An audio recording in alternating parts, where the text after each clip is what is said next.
Very welcome along to the Matchbook NFL podcast. We're week 3 already. We're flying through this NFL season. I'm your host, Daniel Hussey, joined by Judah and Brad as ever this season. Going for a later recording Friday. The guys have had more look at the markets, both prop and side bets, so plenty coming your way. Before we get going, quick reminder, insights.matchbook.com from Friday afternoon.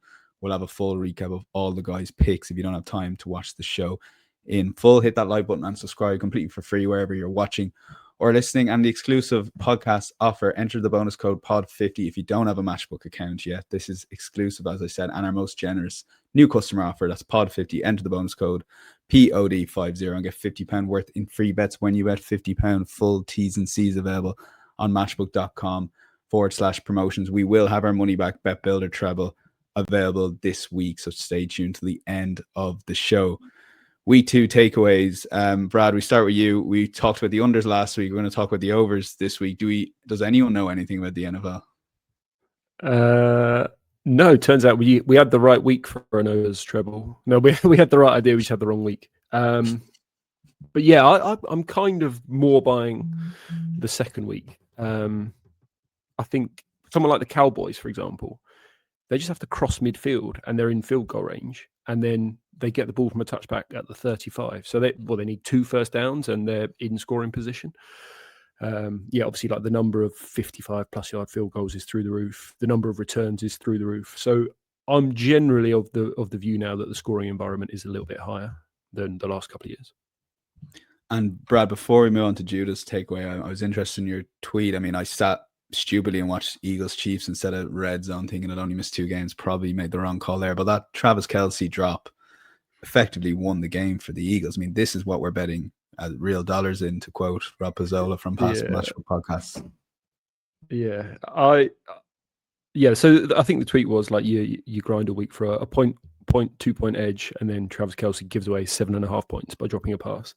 And yeah, it is a reminder there's so much variance. Like you will never ever get the edge that Kelce just dropped there. Like you will never ever find that.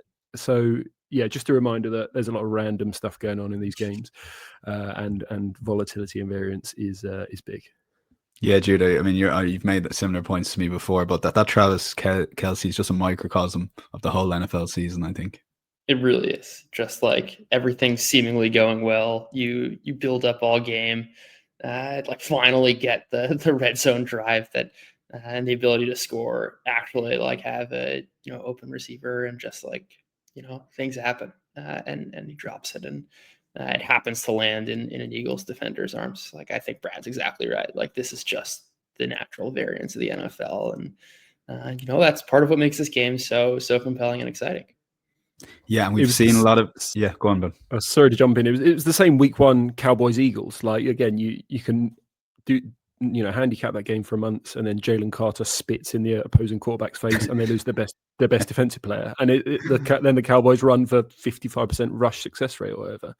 So like, yeah, it's mad. No, Judo, just was going to touch on bringing it to the injuries. We've seen a couple of key injuries, and there was it 2 years ago we had the injuries to the quarterbacks. Could have even been last season. They all mold into one, but Joe Burrow's a big loss for the Bengals, for example. Yeah, just like all of a sudden you had no quarterback injuries week 1, I think, unless I'm missing something, and then like everyone's hurt this week. I mean, like, we'll see about Jaden Daniels, but you've got like Burrow and McCarthy out, right? You've got like the backups. Jaden Daniels is hurt. They're just like 5 guys, and even in a game like Jets Bucks, like Justin Fields is out. It's not like the world's biggest difference between Justin Fields and Tyrod Taylor. But then on the other side of the ball, like Tampa Bay just has no offensive linemen. We're in week 3 and the team's already completely decimated. And that's kind of, I think, another way of like understanding the variance of like, if you're in the Jets' shoes, like you are getting extremely lucky playing the Bucks in week 3 when the team is at the state, and just like injuries are like kind of random, and in some ways are also just like you're going to get really lucky or you're not, and you're going to, on the team side, like you're going to be healthy the whole season, and maybe there's some sports science stuff that makes it more or less likely, but that's also just so part of the game, and so part of kind of handicapping the week to week is like really understanding injuries and like I hate it. It's my least favorite part, but it is a very real part of the season.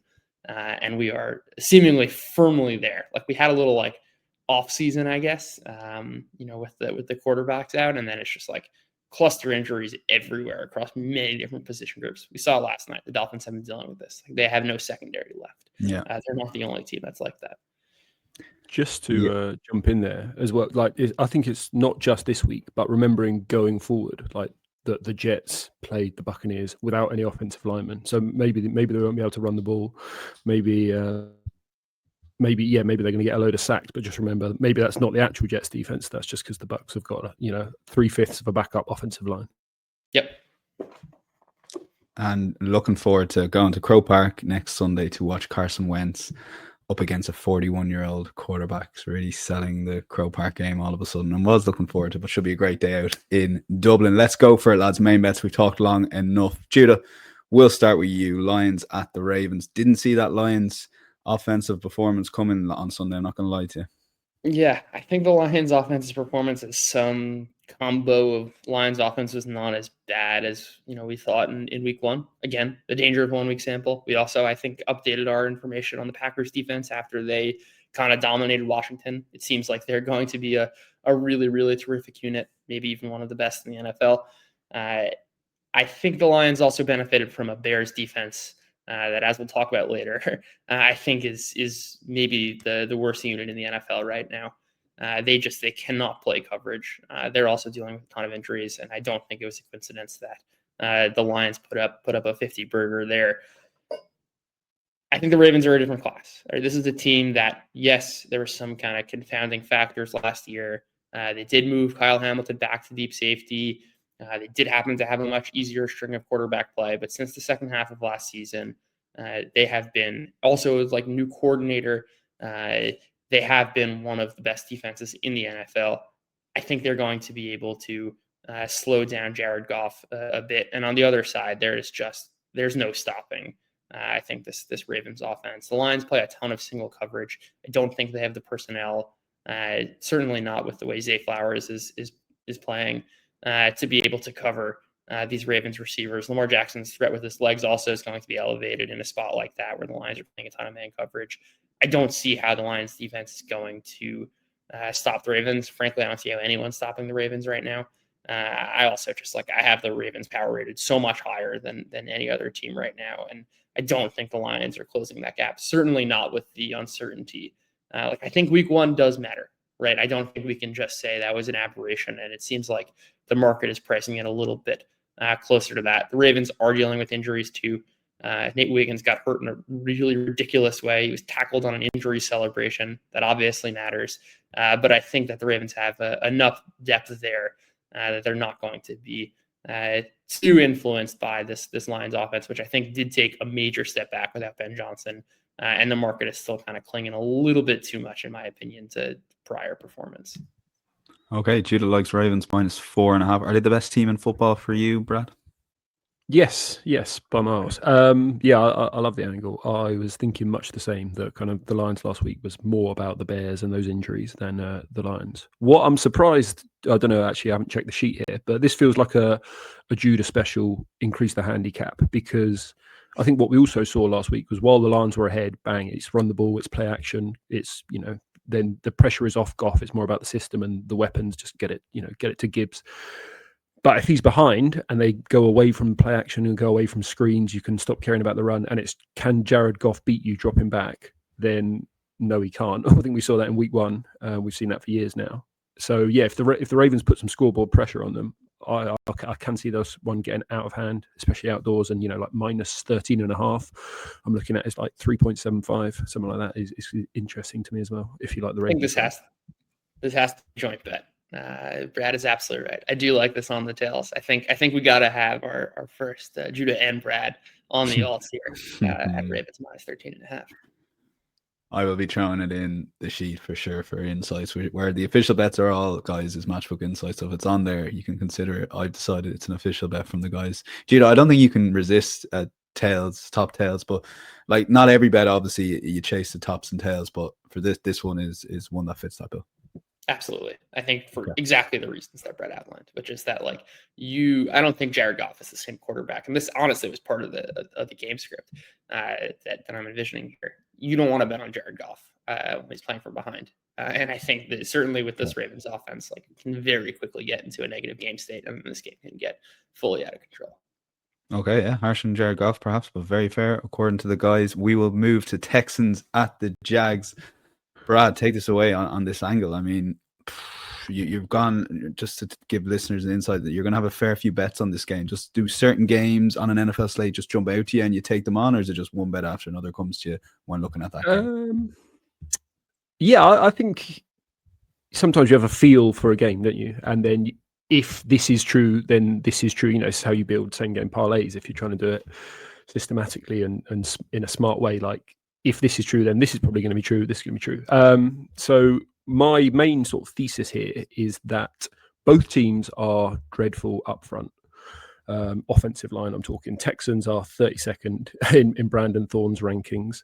The Jags are 23rd. But the Jags have played two awful pass rushes. They played the Bengals, pretty much non-existent, and then in week 1 they played the Panthers, also a non-existent pass rush. So that weakness hasn't shown up yet, if you ask me. And now this week they face the Texans' defensive line, which is obviously the best in the NFL. You're pretty much top. Well, it's top 1 in Brandon Thorne's rankings. It's top 3, but pretty much anyone's rankings. So I think the Jags offense is going to look a lot different, and they're going to struggle to move the ball a lot. So then the other side of the ball, obviously the Houston have got the same issues up front. They can't block anyone, but they have faced much more difficult pass rushes, like the Rams, top 5. And then last week, who did they play last week? Bucks, again, top 10 defensive line. And they've looked terrible, where now, again, here come the Jags with a bottom tier pass rush. So I feel like CJ Stroud should have a lot more time. And obviously the way the Texans play is they take shots. They don't seem to have a system to play underneath, play screens and stuff. They love to play action and take big shots to their man running downfield, which is of course Nico Collins. So I like at the minute. If you price shop around, you can get Texans plus 2.5, which says to me that they're the worst team here. Which I don't think. Obviously, you might think that if you watch these 2 games this season, but I don't think you can. I can't realistically get to the Jags as the better team. And then I would throw that in with Nico Collins, who is he's not really produced much. I think last week he had his best game and he had 54 yards, but he's still got 28% target share and he's got 39% air yards share, kind of speaking to what I was saying earlier, where he's getting targeted downfield. So if you throw in Nico longest over, well, so if you can do over 24.5 on Matchbook, which is around even. There's 23.5 in other places around the world. He's 13-4 to over 23.5 since the start of 2024. So yeah, to me that line is just depressed as well by what we've seen in the first 2 weeks. But again, not indicative of who Nico is as a player. So yeah, I like those two, and you can tie them together.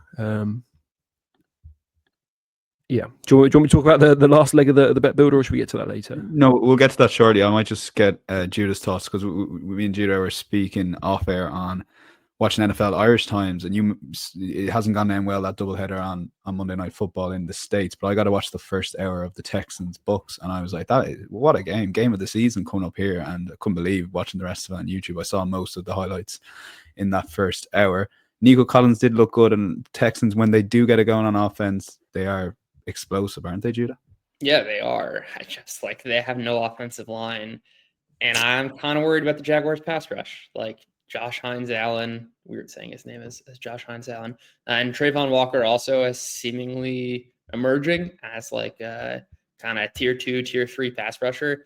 And I think these guys are just going to wreak havoc on the Texans offensive line, who's just starting a bunch of weak links and guys out of position. I mean, right now their right tackle is a guard, who's not exactly a particularly great one at that.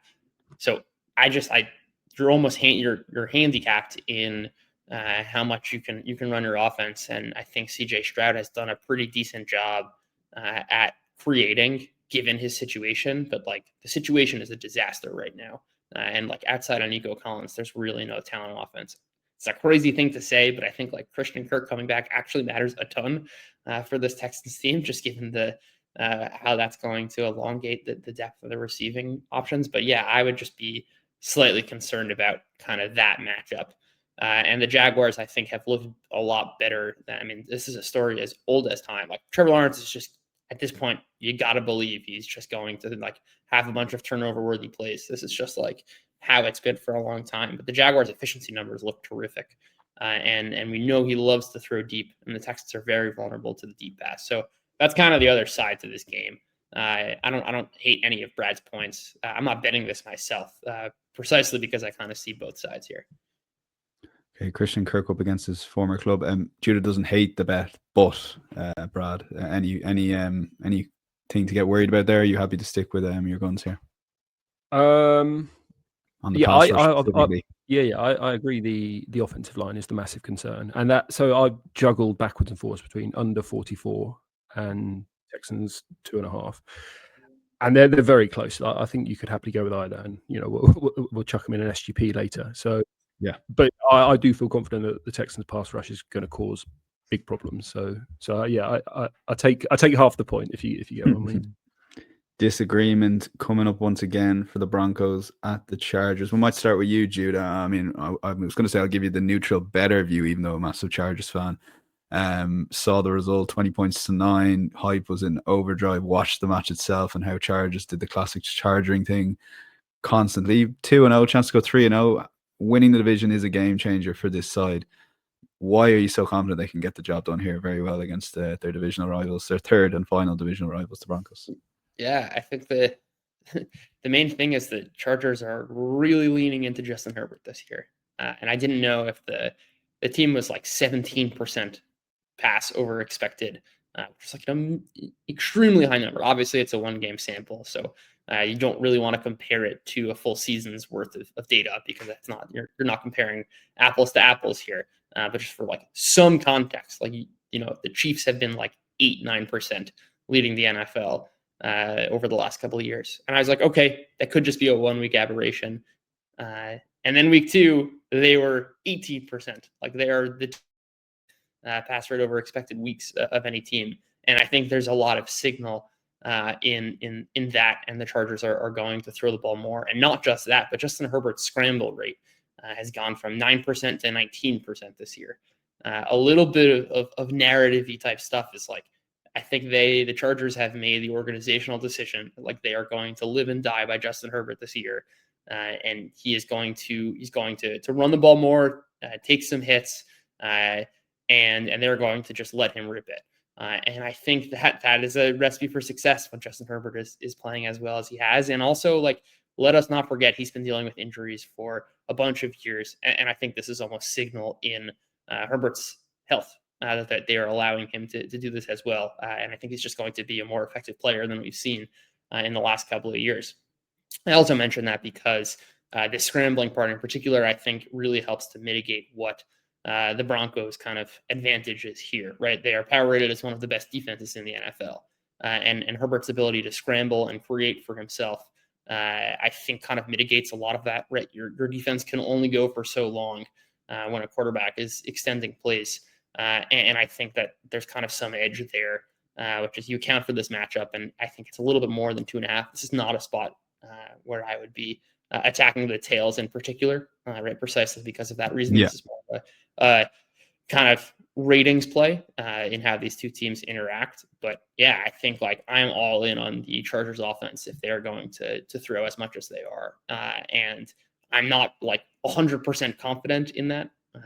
You're never 100% confident. But after 2 weeks where they're like huge outlier performances, I'm going to think the Chargers are going to throw the ball a lot. And on the other side, I have no faith in Bo Nix's ability to take advantage of the Chargers pass rush. They're already getting rid of the ball extremely quick. Bo Nix has like a 60% quick pass rate, which is way up from last season. I don't think that's a function of the defenses they've played. It's not as though the Colts and Titans pass rushes are instilling fear. And like that's the major Charger weakness right now with Khalil Mack out. I don't have much confidence in Bo Nix in this offense. And I think Herbert can do a pretty good job to mitigate the effects of the Broncos defense. Okay, it's good to get an example of a non-tops tails game there as well, due to first selection for the listener. Brad, you're the complete opposite end of this. Talk to us about maybe any qualms or things you have, particularly with Chargers leaning on the pass, with Herbert looking very well, small sample size, alert and all that. It does seem to be moving well on offense. My qualms would be the rushing, Justin Herbert rushing, just making people miss in the pocket and going Superman, because he obviously has that in the locker. But I feel like most other places on the field, I think the Broncos are better. So Chargers offensive line, obviously we know they're missing Rashawn Slater, and they look fine, but they've looked fine against the Raiders, who are pathetic, and against the Chiefs. And remember, in that game, the Chiefs lost Xavier Worthy early, and that was kind of what they wanted to do that game. So yeah, I feel fine there. Chargers offensive line, Brandon Thorne's got them ranked 23rd, and as I say, they've not really been exposed yet. Broncos defensive line 2nd, so I kind of feel decent edge there, maybe mitigated somewhat by Herbert being mobile, but still, it's not a matchup you want there, and it's definitely a matchup that favors the Broncos. And then again, last year we heard a lot about the Chargers, the weapons, like they're not that good, really, are they? It's Keenan Allen, who is, he's snifty, he's smart, but he's slow. And then what's his name, Ladd McConkey, again, similar type player, a bit more shifty, but again, I feel like the Broncos have the corners, Riley Moss, Pat Surtain, to just man up. And I think, again, 1-on-1 or 2-on-2, those, you definitely favor the Broncos defensive backs there. Pat Surtain obviously had a bit of an ankle injury last week, but just reading his press conference yesterday, he seemed to downplay it quite. Just said he had a bad game.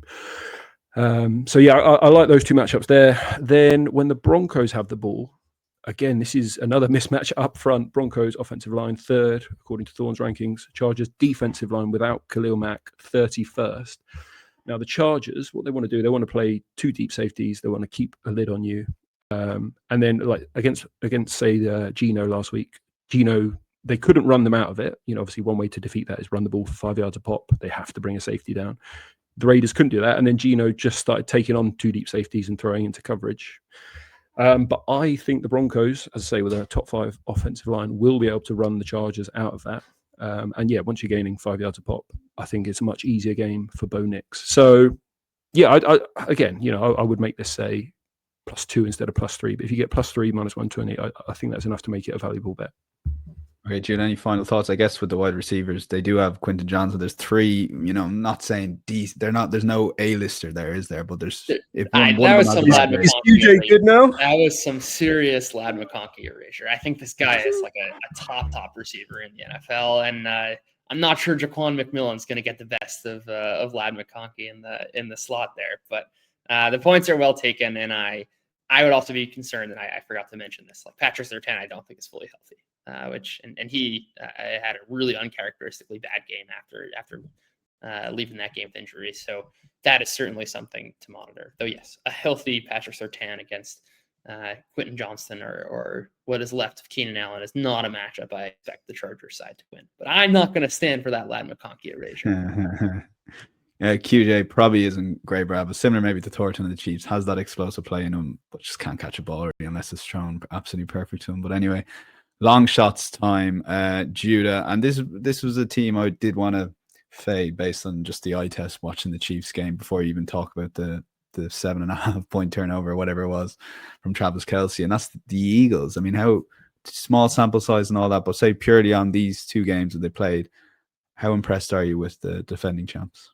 Yeah, I'm not, but also I don't know if that is kind of a stylistic game plan specific choice or one that the Eagles have decided is the path forward. I think right now what is happening is that Jalen Hurts is like really playing extremely conservative. If you look at his like depth to throw, that is down like 3 yards from this year, despite holding the ball as long as he has in the past.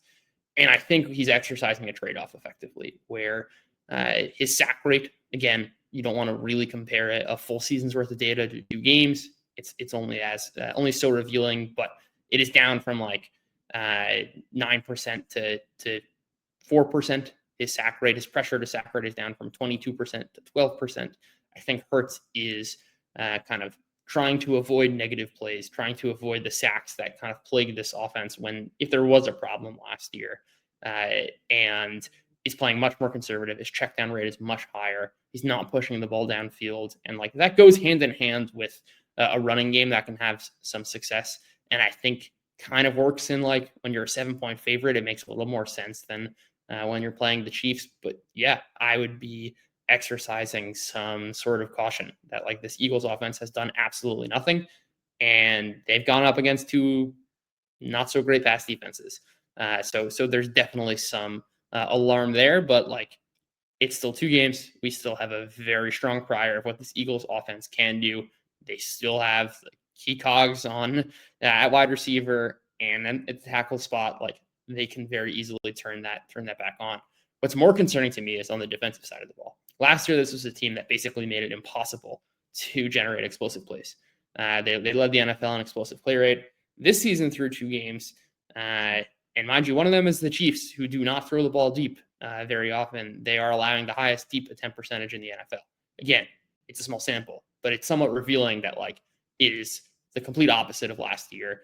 And the personnel, like I think Cooper DeJean's pretty good, but like Quinyon Mitchell, he had a great year last year. How many times have we seen a cornerback have a great year one and then kind of take a huge step back? Like cornerback play is very, very unstable. I don't think Adoree Jackson is the answer right now at the other cornerback spot. And I think the Rams are well situated to kind of expose the Eagles deep. Matthew Stafford has perennially been one of the best deep ball passers in the NFL. Part of the problem is that they certainly towards the end of the Cooper Kupp tenure didn't really have that other deep option outside of Puka Nacua. But like early returns, Devontae Adams leads the NFL in separation on deep routes so far this season. Matthew Stafford has like an extremely high accuracy rate. It's the same thing every single year.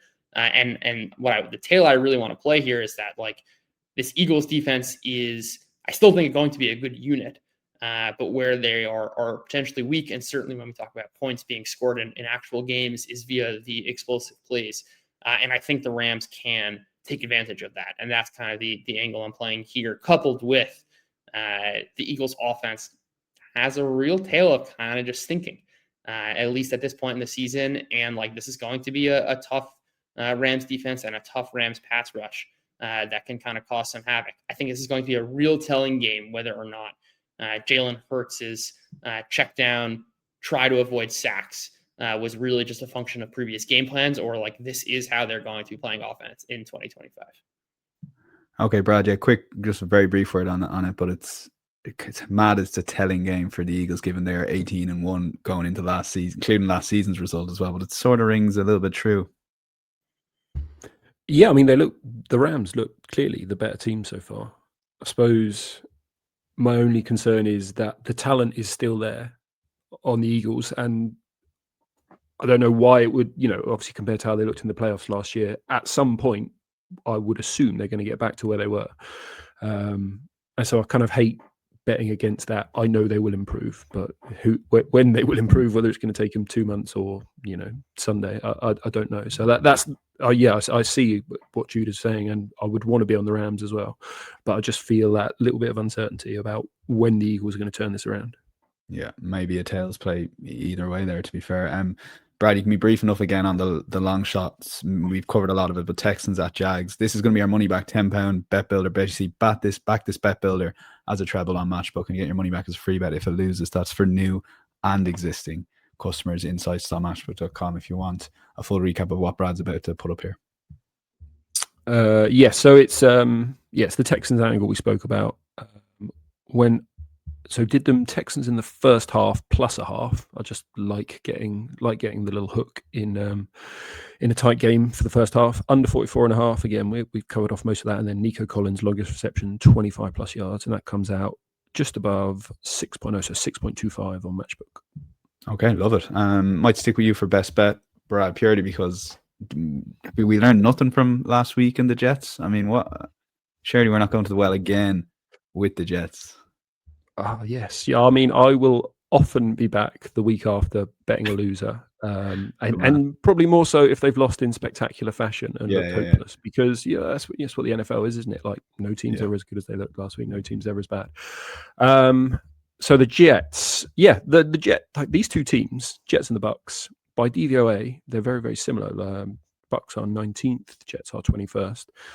And I think Jets last week, they came out, they tried to have the same game plan as week one, just run Fields early. And the Bills run blitzed them, got them into 3rd and 10. Fields had to throw the ball. He was a mess. So again, we're going to get a new game plan here with Tyrod Taylor in. I don't think it's going to be a huge downgrade, maybe a point and a half. I think Judah said similar earlier. You can't see a huge downgrade there. So I think the Jets are competent. They're going to be a middle of the range team. Yeah, Baker Mayfield, PFF's second worst graded passer through 2 weeks. As we said, the Bucs are going to be out without 3/5 of their starting offensive line or choice offensive line. Tristan Wirfs, left tackle, right tackle, Luke Gadecki, multiple weeks, right guard, Cody Mauch, don't know. He's done for the season. Ibuka, the new wideout, he's banged up a little bit. I think he was missing practice. So obviously Chris Godwin, McMillan still out. This is not the team that we saw last year, and yeah, they should not be 6.5 point favourites to anyone, in my opinion, currently. Maybe the Panthers, but not the Jets. Okay, we'll go back to the well once again. Similar line as well for the Jets. So it'll take a lot of people, a lot of push to do that. But final word to you, Judah. If you want to come in on the Jets, feel free. And then on Dallas money line, yeah, if you don't, that's fine as well, mate. Dallas money line. Can you quantify how, when you get a win like that against the Giants, seeing Jerry Jones celebrate, how do you quantify that into your handicapping system before selecting your best bet? Seeing Jerry Jones after the game's got to add at least a couple of points, and I actually think it's very telling. You're talking about the Cowboys, who for some reason decided that they were going to leave the sun out in the middle of games, and then in recording the podcast, the same thing has happened to me. As I see my screen and I see the sun kind of coming in here as we have sunrise in New York. So I appreciate that kind of Cowboys connection, but. To get to the actual case here, I think this is a Chicago defense that is, as I said earlier, abysmal. And their secondary right now is just 3. You can Tyreek Stevenson was maybe the worst starting cornerback in the NFL last season. I believe he was last in separation prevented. That is beyond just the bonehead play in the end of the Washington Chicago game. But they don't have much of a pass rush. They are last in disruption rate. They're dead last in perfect coverage rate.